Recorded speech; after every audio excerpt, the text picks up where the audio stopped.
Chers spéculateurs, bonjour et bienvenue dans cette vidéo hebdo. Cette vidéo est très particulière.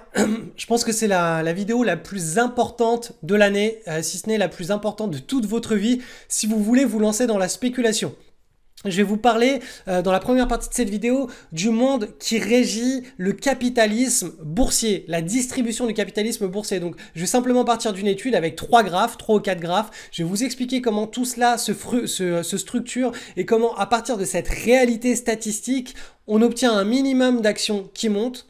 Et ensuite, je vais vous expliquer les 3 anomalies de marché qui nous permettent de les détecter. Et ensuite, on va partir sur 2 cas pratiques actuels là, qui sont en plein rush, sur lesquels énormément d'élèves de la communauté et de l'école sont positionnés et sont en train de faire un carton. Et je vais vous expliquer comment on les a trouvés, pourquoi on est rentré et comment on a structuré tout ça. Donc vraiment, cette vidéo, si la spéculation vous intéresse, c'est une pépite.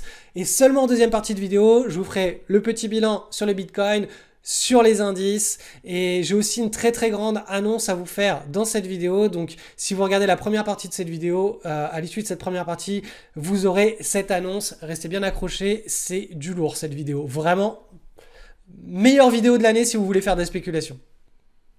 Alors dans cette vidéo, je voulais vraiment mettre un petit point d'honneur à vous expliquer comment fonctionnent les marchés financiers, quelles sont les statistiques sur lesquelles repose la distribution du capitalisme.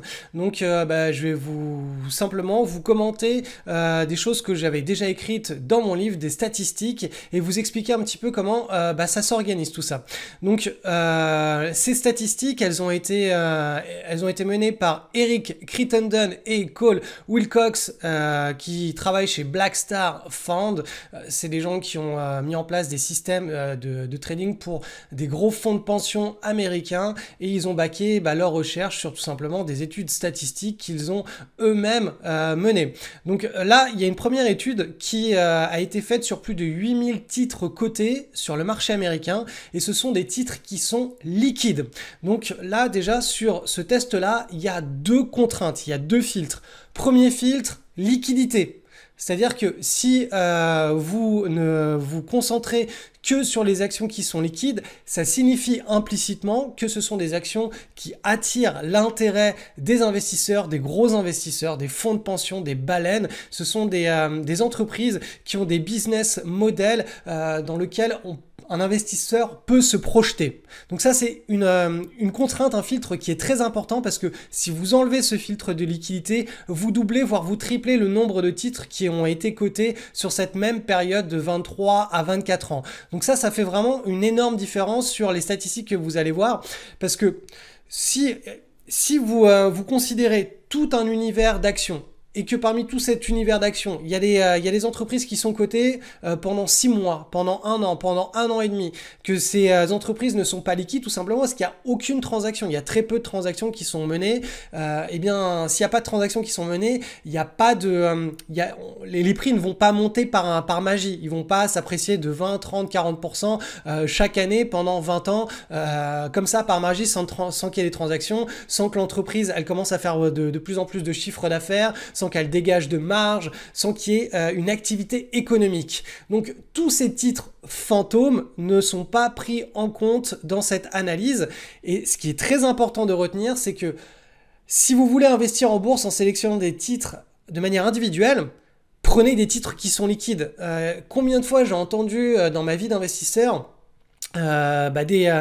des investisseurs lambda qui me disaient: regarde cette action, il n'y a personne dessus, elle a vachement baissé, ou elle est ou j'ai l'impression qu'elle est vraiment très basse et qu'elle a un gros potentiel, j'en achète, on sait jamais, elle vaut pas grand chose, elle vaut 0,1 euro ou 0,1 dollar, imagine juste qu'elle cote 1 dollar, moi j'ai fait x10 sur mon investissement et c'est génial.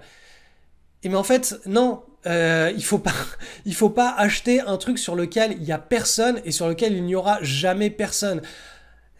Voilà, vous pouvez pratiquer ce genre, c'est du domaine du rêve, d'acheter des actions, des penny stocks sur lesquels il n'y a pas de transaction, il n'y a pas de volume, et probablement il n'y aura jamais de volume au cours des 20 prochaines années, parce que tout simplement l'entreprise sera décotée, sera délistée au cours des prochains trimestres ou des prochaines années, parce que justement elle n'a pas de business model. Ça court les rues, il y en a partout sur les marchés, et la grande erreur que font beaucoup d'investisseurs, c'est de croire en un business model juste juste parce que voilà, c'est passé sur un magazine ou il y a de manière complètement épiphénoménale, je sais pas si ça se dit, mais ponctuelle, il y a un blogueur sur internet qui a parlé d'un certain titre qui ne relève aucune attention auprès de la sphère de Wall Street ou de la sphère des investisseurs européens ou du monde entier. Juste parce que quelqu'un en a parlé sur un blog, ça ne veut pas dire que l'entreprise elle a réellement ce potentiel. On a relevé simplement une idée imaginaire de ce que pourrait être l'entreprise. Et à partir du moment où vous êtes le seul à participer à ce rêve, eh bien ce rêve ne se concrétisera jamais. Par contre, quand il y a toute une foule de gros investisseurs qui commencent à participer à ce rêve, parce qu'encore une fois, hein, tout ça ne reste que de la spéculation. Quand vous achetez une entreprise qui a les reins solides ou pas, vous partez du principe qu'elle continuera à avoir les reins solides dans l'avenir. Donc ça reste de la spéculation. Que vous soyez sur de l'investissement de type bon père de famille, à partir du moment ou ultra spéculatif, il faut accepter cette réalité. De même que quand on achète un bien immobilier en se disant regarde la rentabilité est de temps, c'est du dur, c'est du concret, c'est pas de la spéculation. La spéculation, si. La spéculation, c'est de parier sur le fait que la rentabilité sera toujours la même, voire meilleure demain, après-demain, qu'il y aura toujours les mêmes normes et conditions de régulation sur le marché de l'immobilier, que les loyers ne seront pas, je sais pas, ne seront pas encadrés, que la santé des locataires sera toujours la même. Donc ça reste de la spéculation, tout ça. Alors il y a des formes de spéculation qui sont plus ou moins volatiles, plus ou moins spéculatives, plus ou moins risquées. Et ça, c'est justement la chose que je veux vous mettre en avant. Donc, premier filtre appliqué sur cette étude, la liquidité, et c'est un filtre qui est énorme, je veux dire, ça change tout. Si vous rajoutez à cette étude toutes les actions, tous les titres qui n'étaient pas liquides, là, voilà, vous avez la même étude, mais qui va se faire sur, je sais pas, bon, autour de 20 000 actions, 25 000 actions, et vous aurez toujours les 1493 d'actions leaders qui ont vraiment monté, qui sont montées, et qui retenaient toute l'attention des opérateurs. Ce sera toujours les mêmes. Il n'y a pas des actions qui sont non liquides et qui vont se retrouver dans cette, voilà, dans cette petit pic qui nous intéresse. Deuxième filtre, on s'intéresse au marché américain. Le marché américain, c'est le berceau du capitalisme mondial. C'est sur le marché américain que la plupart des grandes entreprises qui font des profits extraordinaires, qui révolutionnent le monde, sont nées et sont cotées. Il y a même beaucoup d'entreprises qui révolutionnent le monde, qui sont issues de d'autres nations, d'autres pays et qui sont cotées sur le marché américain. Et c'est pour une bonne raison, c'est que tout simplement, voilà, les États-Unis sont le berceau du capitalisme, il y a énormément d'investisseurs, les retraites par capitalisation sont excessives, on peut le dire, hein. Toutes les personnes, chaque citoyen américain cotise pour sa retraite par lui-même sur ses plans 401K. Il ne se repose pas par un système de retraite par répartition comme c'est le cas en France ou de manière générale en Europe, mais par capitalisation. C'est-à-dire qu'il l'économise en général, c'est un argent qu'il économise, il le met en bourse, donc il est investi sur des actions, sur des obligations, sur tout un tas d'actifs cotés. Donc voilà, ça c'est la première étude avec deux filtres qui sont gigantesques. Donc ça permet d'avoir vraiment une image du capitalisme et de la distribution du capitalisme. Et vous voyez que au final, si vous avez effectivement une grande partie d'actions qui vont un peu nulle part, alors il y en a qui baissent, il y en a qui montent faiblement. Vous voyez, hein, tout ça c'est du 0 à 25% sur 24 années, c'est rien du tout. Hein, c'est même pas capable de battre l'inflation. Là, si vous faites du net d'inflation, là, tout ça, là, toute cette partie-là, étant donné que pendant les années 80-90, il y a eu un taux d'inflation qui était bien au-delà de 6%, on a même atteint des taux d'inflation autour de 12-13%. Tout ça, sur 20 ans, ça ne fait pas du rendement net de pouvoir d'achat positif. Par contre, les actions qui montent vraiment et qui intéressent vraiment les investisseurs quand ils souhaitent investir, c'est cette petite partie d'actions-là. Donc, regardez un petit peu, là il y a un graphe qui est beaucoup plus parlant, qui est beaucoup plus clair. Sur les 8000 actions qui étaient cotées, on a 14% des actions qui ont eu un retour annuel de plus de 20%, c'est-à-dire qui ont enregistré plus de 20% par an. Et vous voyez que donc là, donc on a 20%, 40%, 60%, 80%. Donc c'est par tranche de 20%, on vous met le nombre d'actions qui ont enregistré des performances de plus en plus élevées. Et vous voyez que là, à partir de 80%, le nombre d'actions est ridicule. C'est-à-dire que On est sur 8000 actions cotées liquides sur le marché américain. Regardez combien ont réellement enregistré les performances qui étaient de plus de 80% par an. Bah, c'est vraiment l'infime minorité de ces 8000. Vous voyez que là, plus on avance dans les performances positives, plus on va vers du 100, 120, 140, 100, voilà, jusqu'à 200% et plus, et moins le nombre de titres est élevé. On arrive vraiment sur la queue épaisse, sur la distribution des fat tails, ce que Mandelbrot affectionnait tant. Ensuite, toujours dans cette même étude qui vous explique comment fonctionne le marché, celle-ci dit que les retours collectifs étaient de moins de 0% si vous aviez loupé les 25% d'actions les plus profitables du marché. Autrement dit, quand vous constituez un portefeuille boursier sur le moyen long terme, si vous n'avez pas ces 25% d'actions qui sont juste à peine positives, pas qui montent fortement comme ce qui nous intéresse, mais juste des actions positives, donc vous avez 3 chances sur 4 de vous retrouver en faisant des paris comme ça, sur des actions qui sont liquides et qui sont sur le marché américain, vous avez 3 chances sur 4 de vous retrouver avec des actions qui ne feront même pas zéro, qui feront même pas 0%. Donc il y a vraiment un quart des actions qui sont responsables de toute de tous les gains capitalistiques et boursiers enregistrés sur les places financières américaines. C'est quand même des stats qui devraient vous faire réfléchir.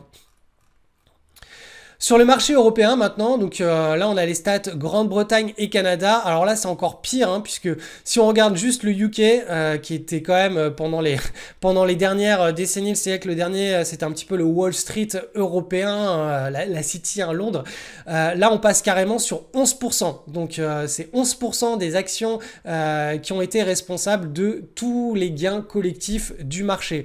Encore une fois, si vous enlevez le critère de liquidité, on n'est pas à 11% des actions, on est davantage sur du 5-6%. Et là, je parle pas d'actions qui montent, je parle juste d'actions qui sont vraiment juste, qui permettent juste au marché de survivre, d'avoir l'oxygène pour être au-dessus des 0%. Donc, vous voyez que cette notion de distribution du capitalisme, il faut vraiment la comprendre. Il faut l'internaliser, la ressentir, parce qu'elle se base sur des statistiques qui sont contre-intuitives. Je veux dire, nous, quand on veut investir en bourse, on essaie de trouver un bon business model, une entreprise qui nous vend un beau parcours passé ou peut-être un beau parcours futur, mais on n'a pas conscience de cette réalité. Et cette réalité, c'est que vous allez avoir juste une toute petite minorité d'actions qui va vraiment monter. Et cette toute petite minorité d'actions, si vous la mettez sur un panel d'actions qui ne sont même pas liquides et qui sont sur le marché mondial, cette petite minorité d'actions, elle se réduit d'autant plus. Donc statistiquement, quand vous avez tout ce monde, tout cet environnement mondial sur lequel vous devez choisir une action, 2, 3, 10 pour votre portefeuille, honnêtement, autant jouer à la roulette russe, quoi. C'est juste un truc pas possible. Alors effectivement, derrière, on peut rajouter des critères de liquidité, critères de la place boursière, du marché. On va plutôt aller sur le marché américain parce que ça va être un marché qui sera beaucoup plus propice aux investisseurs. On va pouvoir rajouter énormément de critères pour justement se retrouver avec des actions qui auront plus tendance à monter même faiblement qu'à perdre de l'argent. Parce que là, je vous ai parlé que des actions qui sont juste positives et de la minorité d'actions qui sont négatives. Mais rappelons que l'énorme majorité des actions ont des bilans qui sont juste catastrophiques. Tout ça, là, c'est des pertes de moins 75%, entre moins 0 et moins 75% et pire. Donc, encore une fois, quand vous investissez en bourse, si vous voulez faire de la spéculation, et l'essence même de l'investisseur, qu'on le reconnaisse ou pas, c'est de la spéculation. Il faut vous concentrer sur la minorité d'actions qui vont réellement monter. Et cette minorité d'actions, elle est là. Et ce sont un nombre très très faible d'actions. Et par contre, ce qui ont mis en avant toutes les recherches académiques, donc vous savez, aux États-Unis, tous les chercheurs qui sont dans les universités américaines et qui enseignent la finance, ils passent leur temps en dehors de leurs cours à faire de la recherche. Et chaque année, on a des rapports de ces chercheurs qui sont publiés. Et chaque année, ce sont toujours les 3 mêmes anomalies de marché qui sont sans cesse republiées, remises en avant.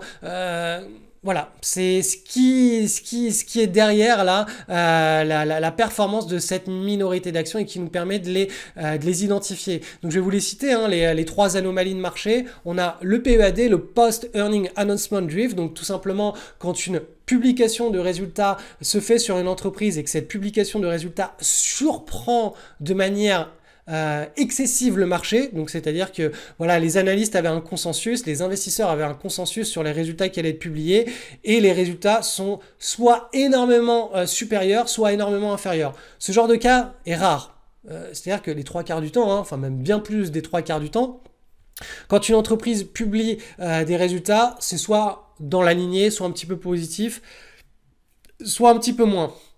Mais rarement, il y a un décalage à la moyenne qui est significatif et qui est énorme.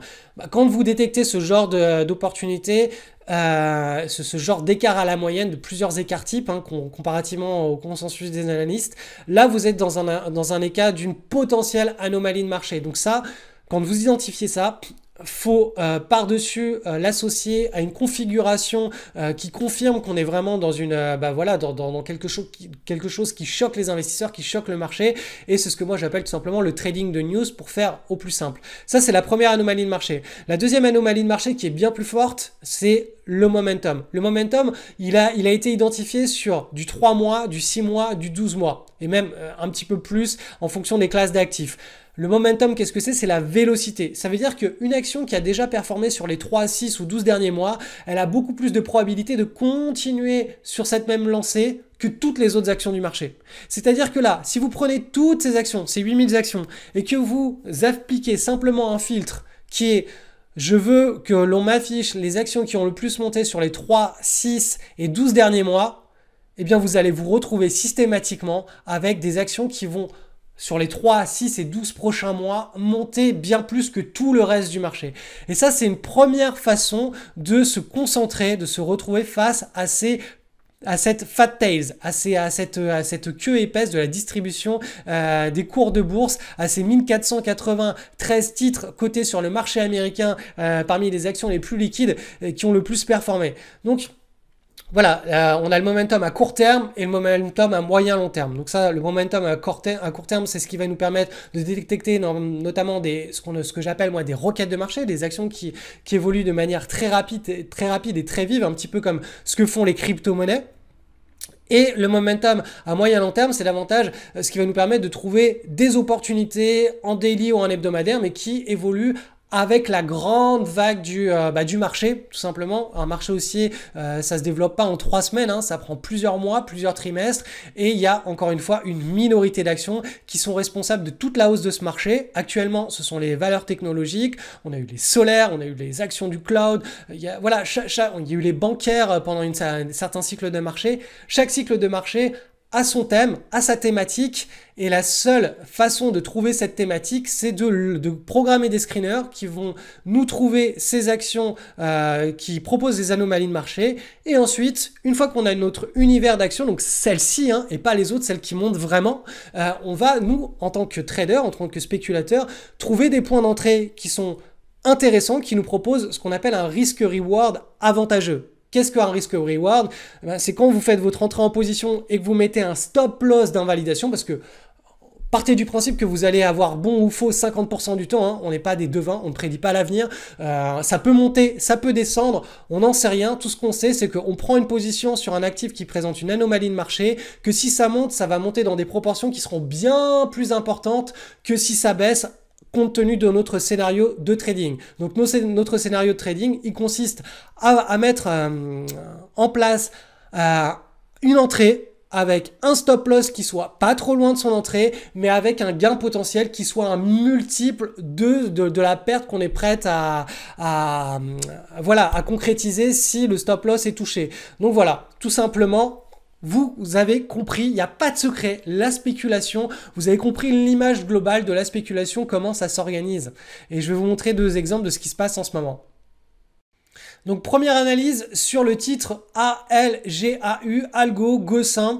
Donc qu'est-ce qu'on a ici? On a une magnifique structure en large base déjà, que je vous trace. Ça veut dire que tout simplement cette action, elle était dormante, elle dormait, elle a dormi pendant plusieurs trimestres et puis d'un coup, peu importe la nouvelle qui a déclenché ça, le simple fait de l'observer, d'observer tous ces volumes extraordinaires là pendant le mois de juillet de cette année avec l'extraction de cette large base, nous a fait remarquer que cette action, voilà, il y avait à nouveau des investisseurs qui commençaient à accumuler et ça c'est quelque chose qui est historique, hein. Si vous regardez dans le passé, en 1, 2, 3 ans, c'est la première fois qu'on a des investisseurs qui reviennent à nouveau sur l'action.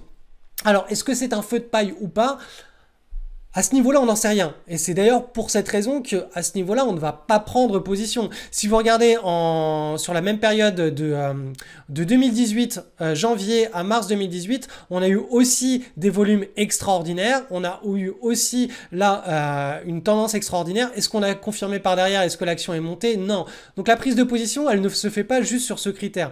C'est un des critères qui nous permettent de trouver une opportunité de marché. Le deuxième critère, ça va être que ça nous prouve que ce n'est pas un feu de paille et qu'une tendance se met véritablement en place derrière. Donc, on va tout simplement attendre la première consolidation. Si cette consolidation est de bonne qualité, et j'ai envie de vous dire même d'excellente qualité, on prendra position au top départ de la tendance.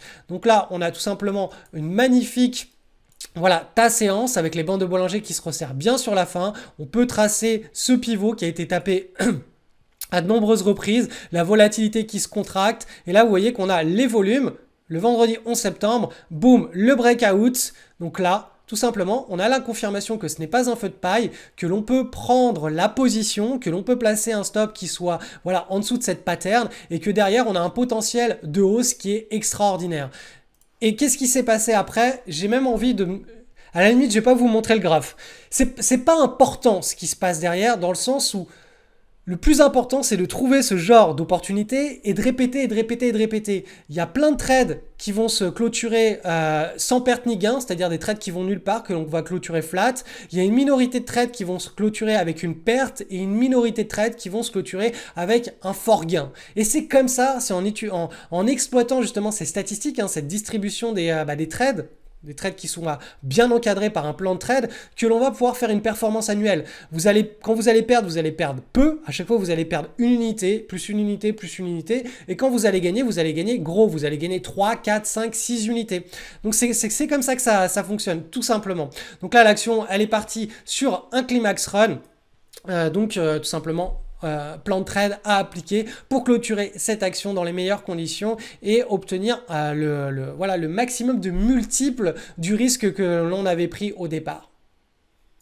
Deuxième cas pratique en hebdomadaire maintenant, donc ça c'est un cas qui a été pris par de nombreux élèves de l'école, ceux qui ont continué dans le forum, dans le fast track, qui vont continuer cette année. C'est le genre d'opportunité que l'on va saisir et que l'on va prendre. On ne s'intéresse qu'à ce type d'opportunité, à rien d'autre. On n'est pas là pour aller tirer sur tout ce qui bouge, on ne veut pas faire 150 000 trades par jour, par mois ou par année. Non, on est tel des snipers, on vise la belle opportunité et on shoot. Donc cette opportunité, elle était vraiment, encore une fois, très classique. Vous voyez que c'est toujours le même type de comportement que l'on recherche.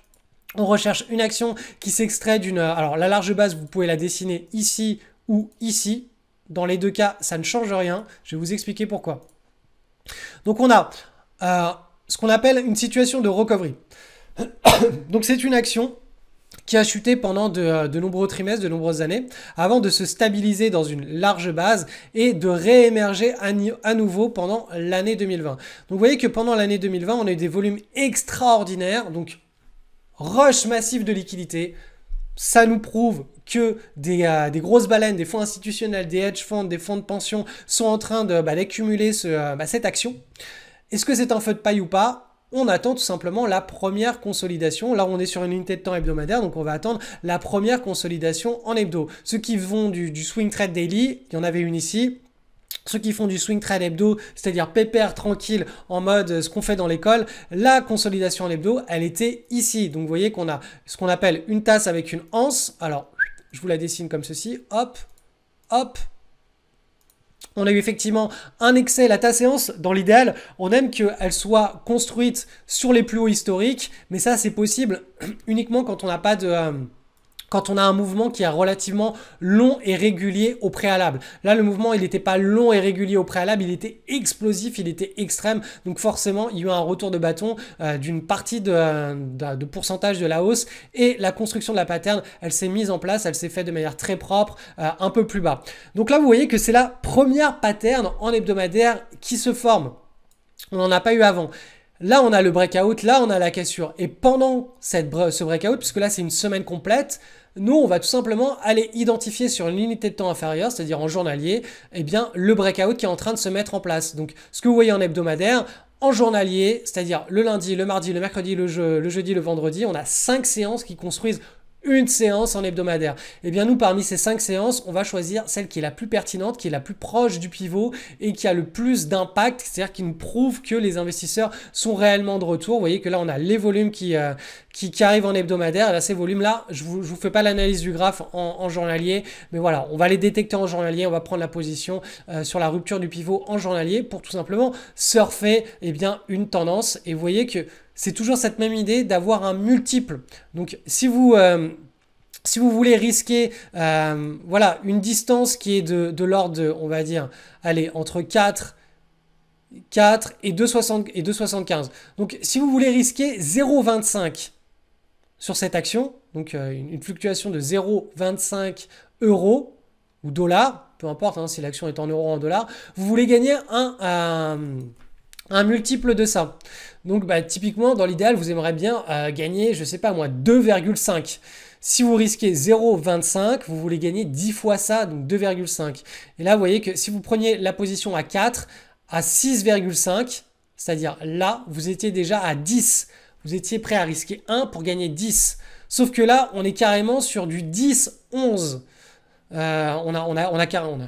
On n'est pas sur du 10-11, on est sur 10-11 dollars. Donc là, on est plus sur un ratio de 10, on est plus sur un ratio de 20, 30, 40 en fonction de la distance hein, entre votre entrée en position et votre stop. C'est ce genre de trade qui nous intéresse, qu'on veut répéter, répéter, répéter. Et encore une fois, tout cela, c'est pas de la magie. Ce titre, il n'est pas tombé comme ça de nulle part sur notre compte de trading. Cette entrée en position, elle n'est pas arrivée par magie. Notre placement de stop loss non plus. Non, tout ça correspond à un écosystème complet et c'est ce que j'enseigne à faire à mes élèves. Je vous rappelle que je fais un reopen, alors je vous rappelle pas, je vous annonce que je fais un reopen des inscriptions de mon école pendant quelques heures là, c'est-à-dire que mardi à minuit, je clôture ce reopen. Pourquoi je fais ce reopen? Tout simplement parce que là, cette semaine, on ouvre le forum. Le premier live pour toute la communauté, il aura lieu mercredi soir à 18 h. Le screener sera délivré. Donc le screener qui permet de trouver ces opportunités-là pour tous les élèves de mon école,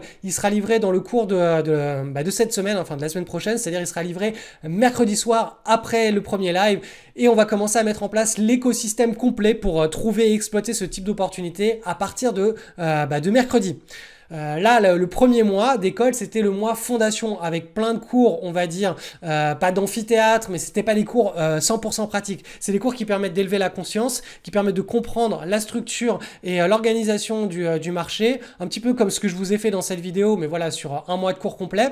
Ce ne sont pas des cours qui sont vitaux pour pouvoir avancer en spéculation et devenir rentable. Par contre, ce qui va se passer à partir de mercredi, là, c'est de la pratique, là, c'est l'écosystème. Donc, c'est pour ça que ce reopen, je le fais juste avant. Ça vous laisse une dernière petite possibilité de nous rejoindre dans l'école. Le lien pour nous rejoindre, il est en description de cette vidéo. Ce lien s'auto-détruira mardi à minuit, donc vous avez encore une petite fenêtre pour me rejoindre. Si vous êtes un ancien et que vous voulez rejoindre l'école, notamment il y a plein de nouvelles conférences live mensuelles sur des thèmes que j'ai mis en place, envoyez-moi un email et je vous ferai tout simplement je vous ferai un super cadeau, quelque chose de super intéressant pour que vous puissiez nous rejoindre dans l'école. Bon, ça c'est uniquement pour les anciens, ceux qui ont déjà suivi dans l'école dans le passé et qui veulent refaire partie de cette dynamique, de cette aventure. On est une super belle promo cette année. Il y aura des rencontres en physique dans les grandes villes du monde entier. Voilà, on va faire plein de choses super intéressantes. Donc, si vous voulez plus d'infos, le lien est en description. Allez, petit point hebdo rapide sur le Bitcoin. Donc, je vous rappelle, en mensuel, on a cette magnifique TAS séance. On est sur la fin, on est sur la maturation de la TAS séance. Donc là, je vais carrément supprimer, voilà, ces flèches-là, puisque là, on est en train d'assister à une contraction, un resserrement de la volatilité, là, en unité de temps mensuelle. Donc, ça, c'est vraiment le scénario que je privilégie tant qu'on reste sur des fluctuations qui sont de plus en plus courtes, de moins en moins volatiles autour de ces 2 bornes en mensuel. Donc on est vraiment là, la cocotte minute, elle est prête à exploser. On attend simplement voilà, que ça parte en mensuel et que tous les investisseurs long terme commencent à multiplier leurs achats et à se ruer littéralement sur le Bitcoin. On va passer en hebdomadaire maintenant. En hebdo, on est toujours dans la construction de ce triangle. Alors voilà, on a le triangle, on a cassé un petit point d'inflexion en double creux à l'intérieur de ce triangle hebdomadaire.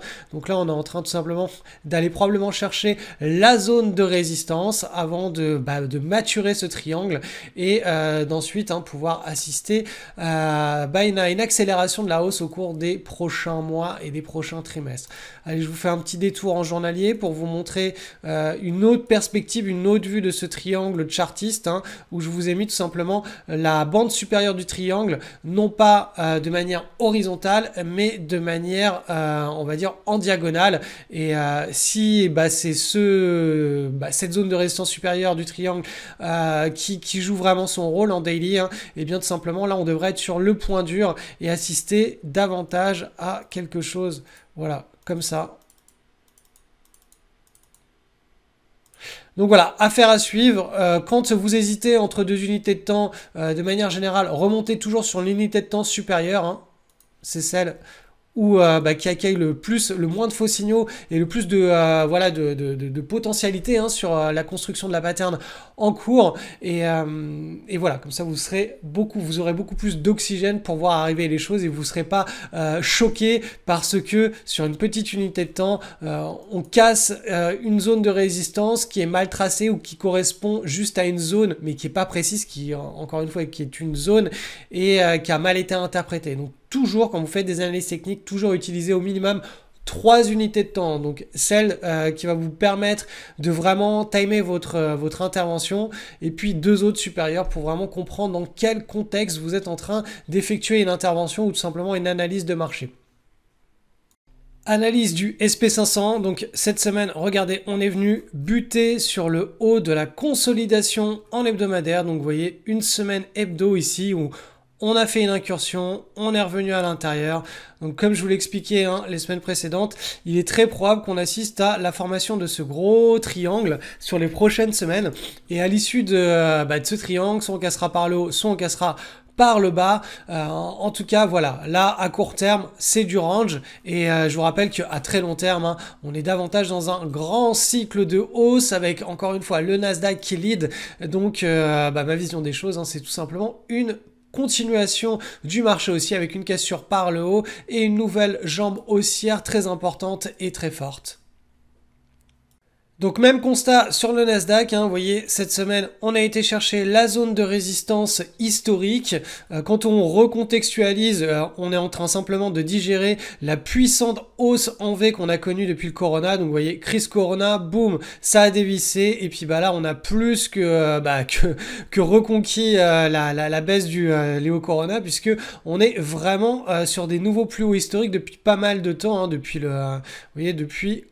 depuis mi-juin, on est parti sur des nouveaux plus hauts historiques. Et là, simplement, on est en train de consolider, de digérer cette puissante hausse qui est de l'ordre, je vous le rappelle, de 80%. Donc vraiment quelque chose de très puissant. La consolidation est la bienvenue. Donc le scénario le plus probable est tout simplement les flèches là que je vous ai tracées avec par la suite une continuation probablement au mois de janvier. Le mois de janvier est une période de reprise des marchés boursiers qui est en général ponctuée d'un beau rallye quand on est dans des conditions de marché haussier sur l'année qui s'ensuit.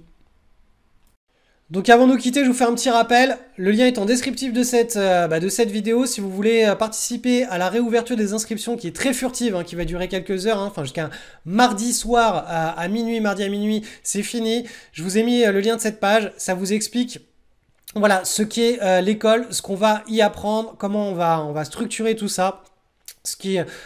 voilà, les résultats qu'il est possible d'atteindre avec cette école. Il y a un pilier spéculation, un pilier portefeuille long terme, c'est vraiment du lourd, hein. C'est pour ça que c'est une école, c'est que vous allez ressortir de cette aventure armée, vous pourrez tout simplement mettre en place votre écosystème boursier, en profiter jusqu'à la fin de votre vie.